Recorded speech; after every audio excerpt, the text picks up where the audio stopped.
Hi, and welcome to this EdTech guide. This EdTech guide is going to go over a collaborative tool known as Padlet. Padlet is super easy, intuitive to use, and really allows for a wide range of collaborations with virtually any subject, any format, any learning activity you can imagine.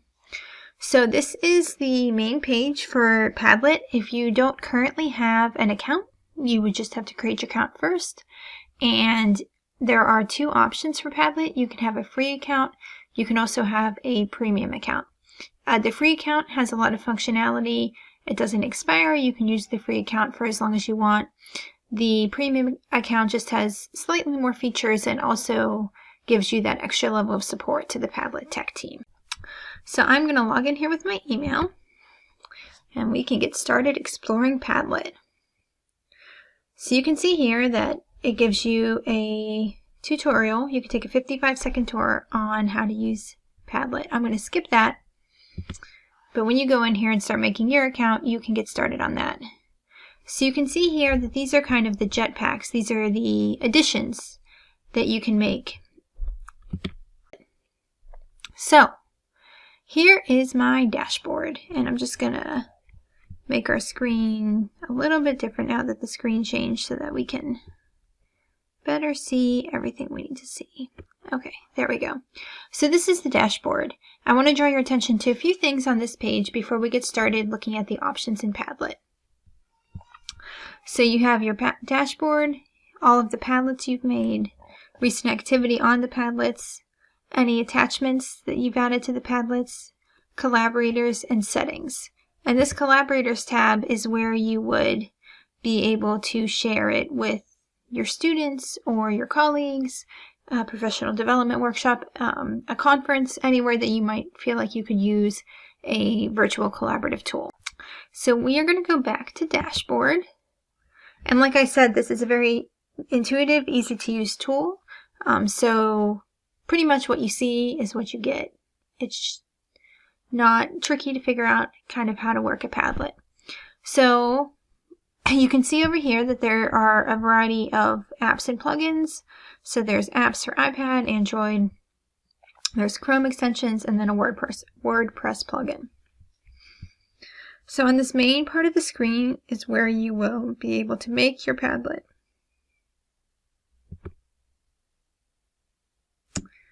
So there are a few different ways to start making a Padlet. And what I like to do is think about what's the use case for the Padlet, and that will really help to inform the design decisions that you make within Padlet. So you can start with the blank Padlet, and there are 5 options for different sorts of Padlets that are blank. Or if you scroll down a little bit, I'm on a laptop right now, so if I scroll down a little bit, there is also different templates. So you can see some of these templates. For example, this first one here kind of looks like a Pinterest board, but it goes much beyond just, pinning things on a board. So some of the other previously made templates that I think can be particularly helpful in K-12 schooling, the KWL chart, a video playlist, storyboarding, or a Q&A. So let's say that you are bringing an expert into the classroom, maybe from another country or from another state, and you wanted the students to be able to do a Q&A with them.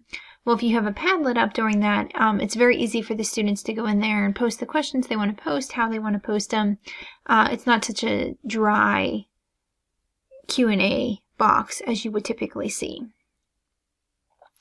So in this case, I'm going to start with the pre-made tablet, and then we can go into the blank canvas.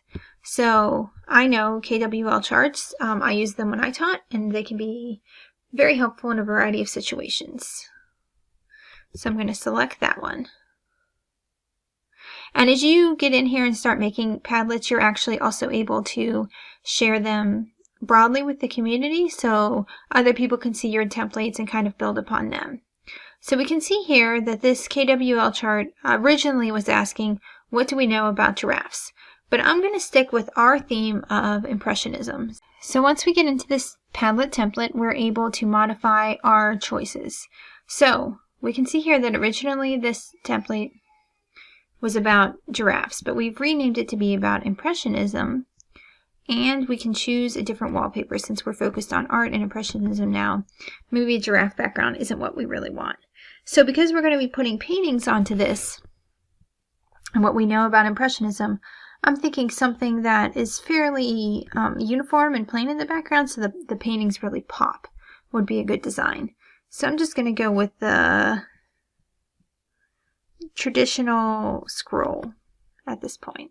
I think that would make a good background. And then just click Save up here. And then you can see that our theme has been saved. So we can close this.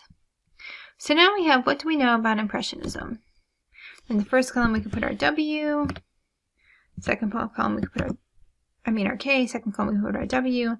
Third column we can put our L. So once you have those columns made, you can choose to add to those specific columns. So you can see here that I just click that little plus sign under the K, and it says title, write something. So, like in a traditional KWL chart, the first column is what we know. So what do we know about Impressionism? So if I was an elementary school student, I might say something along the lines of art, and I know Impressionism is a kind of art. Okay, so you can students can leave it as a text, but they can also choose to add these different attachments, and the Padlet attachments are really support almost any file type. So in this instance, I'm just going to leave it as a text, and then we can hop over here to the what and add a what. So what do we want to know? So we know it's an art. What do we want to know about Impressionism? So a student might say something along the lines of, I want to know who a famous Impressionist painter is. And then students can choose to add an attachment, a photo, a file, a voice, or a video. So then we can finally come over here. Let's say we went through our art project, and we can say what we learned.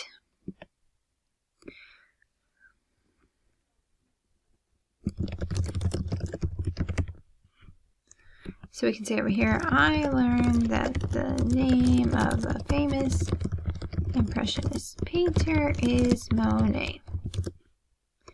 And then that can be one student's contribution, or maybe you have a group of students working on it. So let's say that once we got done with our KWL, you wanted to add an additional column for students, and maybe this column is examples. So in this column, a student could actually add an example of a type of Impressionist art. So you can see here when you add an attachment, the Padlet allows you to preview it before you select OK to add it. So there's our example, and we would just title the art and who made it, who painted it, and then that would be the end of this template. So you can choose to share now. So you can see here, you can share, export, embed. You can choose your privacy settings. You can choose who has access, their email, their username. If you need to moderate posts before they get posted, if other people can kind of take the template and build on it. So now we are done with this Padlet. So because Padlets automatically save, we can just go to our home. And you can see here that now the what do we know about Impressionism is here saved. So this section here, the recent activity section, does not have anything in it right now. So that was how you make a Padlet from a template. To make a Padlet from scratch, it's very, very similar. So we would just select New, and then now we can choose a blank canvas. So I'm going to start with a stream and say maybe we want to make a tablet of our favorite art pieces of artwork that are Impressionism. So we can say favorite art pieces. We can say inspiration for art class. You can once again choose your theme, choose your background. So I'm going to pick snow, because I think when we're putting artwork on here, we don't want something that's going to take away from the artwork that we put on there. So we just click next, and you can now choose your people and privacy setting. So if we want to make this public, it will be open to the world. We can choose who can do what on the Padlet, and if we want to add contributors specifically, so we can put our students' emails in here or their username if they have a Padlet account. Just click next, and now we are ready to go. So now we can start posting in this Padlet, and this is the way that this Padlet works, is it will be a stream in the middle of the screen. So that is how you would make a Padlet that is not from a template. So now we can just go back to our profile and see what's going on with the Padlets that we've made. So there's just a couple more features about Padlet that I want to point out to you before this tutorial ends. The first of which is that, like most things on the web nowadays, Padlet is inherently social. So you can follow people and you can have people follow you on Padlet. So that's one option. The other option I wanted to show you was this premium up here. And that is where you would choose to upgrade what you wanted it for. So naturally, we're talking about schools. We would learn more about Padlet Backpack for Schools. And this really allows you to do a lot more with added contributors that you can't really have the functionality to do as an individual. So those are the two big things that I wanted to point out to you about Padlet that go beyond just creating a Padlet. So I'm going to go back to our home, to our dashboard, and this concludes the tutorial on Padlet. I am sure that you can think of many, many more ways to use Padlet beyond using it for an art class. Thanks for watching.